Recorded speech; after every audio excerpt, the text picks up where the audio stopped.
Hello everyone. இன்னைக்கு நம்ம land degradation தான் பார்க்க போகிறோம். நம்மளோட லேண்ட் எதனாலலாம் அழியுதுங்கிறத பார்க்க போகிறோம். லேண்ட் இல்லைன்னா நம்மளால் உயிர் வாழ முடியாது. சின்ன செடியில் இருந்து பெரிய காடு வரைக்கும் இந்த லேண்டில் தான் உருவாகுது. லேண்ட் இல்லைன்னா நம்மளுக்கு ஃபுட் இல்லை.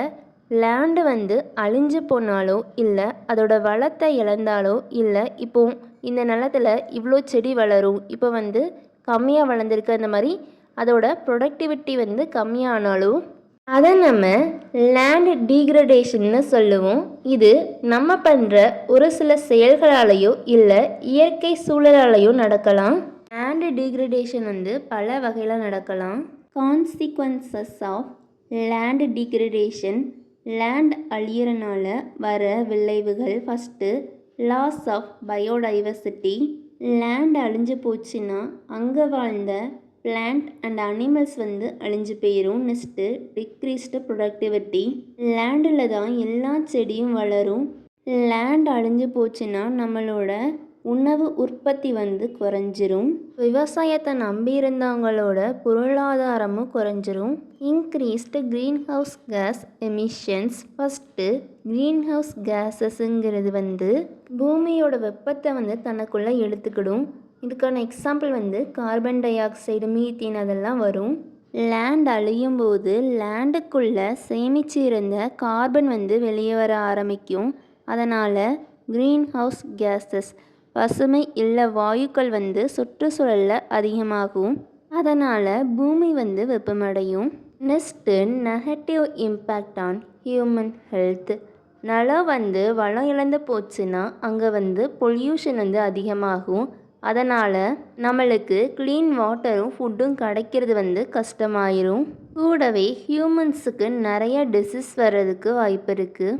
இவ்வளோ நேரம் லேண்ட் டீக்ரடேஷனோட விளைவுகளை பற்றி பார்த்தோம். இப்போ காஸ் ஆஃப் லேண்ட் டீக்ரடேஷன் பார்க்க போகிறோம். லேண்ட் எதனாலலாம் அழியுதுங்கிறத பார்ப்போம். ஃபஸ்ட்டு, டீஃபாரஸ்டேஷன், காடுகளை அழித்தல். ஃபாரஸ்ட் அழிச்சிட்டோன்னா அந்த இடத்துல எந்த ஒரு லிவிங் ஆர்கனிசமும் வாழ முடியாது.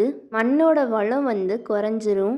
மரத்தோட வேர் மண்ணுக்குள்ளே ஆழமாக போய் சாயில் எரோஷன், மண் அரிப்பை தடுக்குது.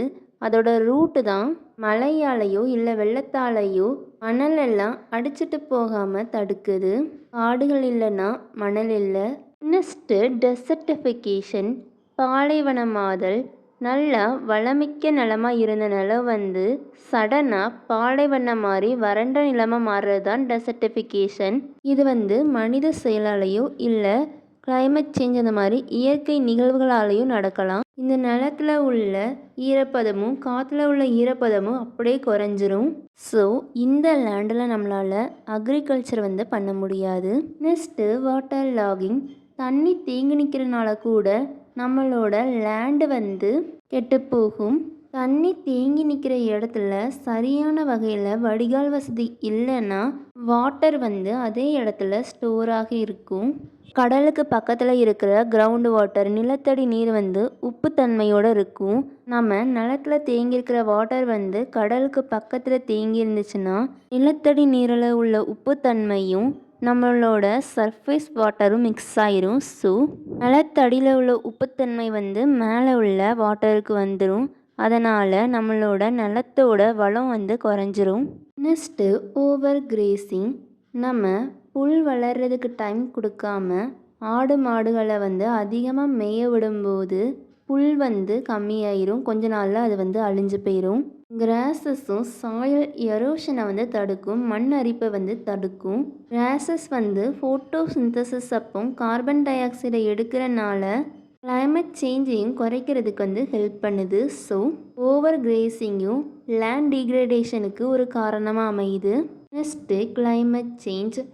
டெம்பரேச்சர்லையும் ரெயின்ஃபால் பேட்டர்ன்லையும் அதிகமாக சேஞ்சஸ் வரனால கூட லேண்ட் அழியலாம். Next, soil erosion. காற்றுனாலேயோ இல்லை நீர் ஓட்டத்தினாலேயோ மணல் அரிப்பு ஏற்படும். மணல் அரிப்பு, சாயில் எரோஷன் நடக்கிறனால நிலத்தோட தரம் குறைஞ்சிரும். செடிக்கு தேவையான சத்தை நம்மளோட நிலத்தால் கொடுக்க முடியாது. அதனால் செடி வளர்றது கம்மியாகும். கிரவுண்ட் வாட்டர் லெவலும் ரொம்ப கம்மியாயிரும். இதெல்லாம் லேண்ட் டிகிரடேஷன் நடக்கிறதுக்கான காரணங்கள்.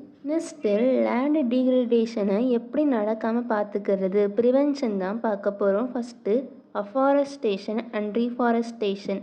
அஃபாரஸ்டேஷனுங்கிறது இதுக்கு முன்னாடி ஃபாரஸ்ட்டாக இல்லாத பகுதியில் நிறைய மரம் வளர்க்குறது அஃபாரஸ்டேஷன். இதுவே ரீஃபாரஸ்டேஷனுங்கிறது நம்ம மரங்களை பல காரணத்துக்காக வெட்டிட்டு திரும்ப மரங்களை நட்டு ஃபாரஸ்ட்டை உருவாக்குறது reforestation. Next better agricultural practices. நம்ம சரியான முறையில் விவசாயம் பண்ணால் நம்மளோட நிலத்தை அழியாமல் பார்த்துக்கலாம். ஃபஸ்ட்டு டெரேசிங். நம்ம நல்ல சரிவான நிலத்தில் விவசாயம் பண்ணுறோன்னா அந்த சரிப்பிலே பண்ணக்கூடாது. அதை ஒரு பிளாட்ஃபார்ம் நடைபாதை மாதிரி மாற்றினதுக்கப்புறம் விவசாயம் பண்ணணும். இதனால் சாயல் எரோஷன் நடக்காமல் பார்த்துக்கிடலாம். Next regular cultivation. நம்ம நிலத்தை செடிக்கு ஏற்ற மாதிரி பராமரிச்சுக்கிட்டே இருக்கணும். Next graph rotation. நம்ம எப்போதுமே நம்மளோட நிலத்தில் ஒரே செடியாக வளர்க்கக்கூடாது. கிராப் ரொட்டேஷன் மூலமாக செடிகளை வளர்க்கும் போது பூச்சிகள் கம்மியாக தான் வரும். நெக்ஸ்ட்டு அதிகமாக விளைச்சல் கிடைக்கும். Next following. நம்ம தொடர்ந்து செடிகளை வளர்த்துக்கிட்டே இருக்கிறனால நம்மளோட சாயில உள்ள சத்து குறையிறதுக்கு வாய்ப்பு இருக்குது. அதனால் நம்மளோட நிலத்துக்கு கொஞ்ச நேரம் பிரேக் விடுவோம். அதை ஃபாலோயிங்னு சொல்லுவாங்க. தேங்க்யூ. தேங்க்ஸ் ஃபார் வாட்சிங் and don't forget to subscribe.